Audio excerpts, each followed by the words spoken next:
Morning, Tuesday, NASCAR Media Tour. Hunter S. Thompson wouldn't have much to say about what we've seen so far. Not a whole lot of excitement. But today we're going over to the Gene Haas wind tunnel to see what's going on over there.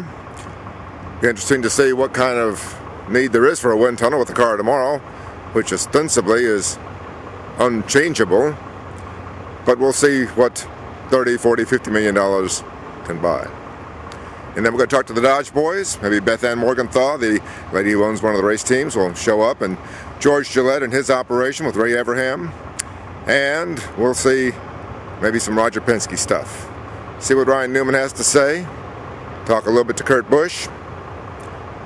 And then we're going to go over to Joe Gibbs and see what the old Chevy place looks like as a Toyota factory. See if Greg Zippert still has that smile on his face, and see if Tony Stewart is still wearing that strange outfit, that weird haircut and all that sort of stuff, or if he's dressed himself up. So we're ready to get on the buses and head on out. The NASCAR Media Tour, Tuesday morning, January 22nd. Mike Mulhern for the Winston-Salem Journal and JournalNow.com. Let's hit the road. A wind tunnel is obsolete. Joe Custer, who helps Gene Haas run this brand new $40 million state-of-the-art wind tunnel, says no way. We talked with Joe. With the car tomorrow, isn't this thing obsolete already? Well, you know, what I'll tell you, and what I think we all agree, is the gains in aero are not as much as they were historically. That's what we agree. But the car tomorrow has put everybody so equal. A small benefit is critical.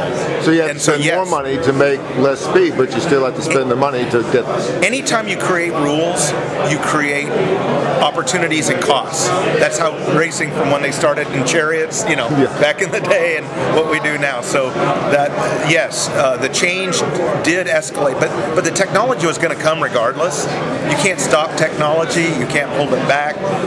You manage it. I can agree that you manage. Is the wind tunnel obsolete? Has NASCAR with its car tomorrow made the wind tunnel obsolete? This is a $40 million facility that Gene Haas built. Joe Custer is helping run it. A lot of engineers in here. A rolling road wind tunnel, one of only 3 in the world. High buck operation. We were just inside looking at it. They say with the car tomorrow, every little bit helps. It just costs that much more to go just a little bit faster. When it's open for business in April full time, they expect a lot of business. I'm not so sure.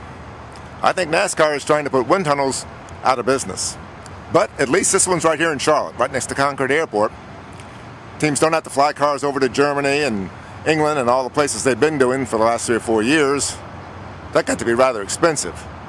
Putting a 2-ton stocker in a 747 and shipping it over to Berlin or wherever that wind tunnel is and putting it on a rolling road and flying it back. Every team had to do it. That's why they built this wind tunnel. Now that it's open and up and running, is it going to make any money? Is the car tomorrow making this place obsolete before it even opens? We'll have to come back in July and see what these people say. Mike Mulhern for the Winston-Salem Journal, JournalNow.com. The NASCAR Media Tour, Tuesday, January 22nd.